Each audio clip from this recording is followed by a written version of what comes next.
Guys, papanoorin natin ngayon kung papaano yung system ng electric van. So ngayon, nandito sila ngayon para kabitan ng dashcam.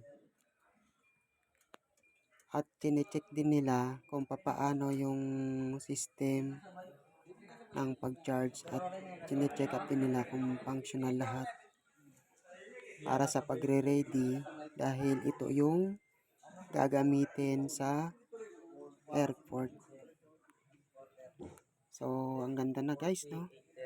Ganda ng bagong electric van. Tahimik lang siya pag dinadrive. Kahit nakabukas yung kanyang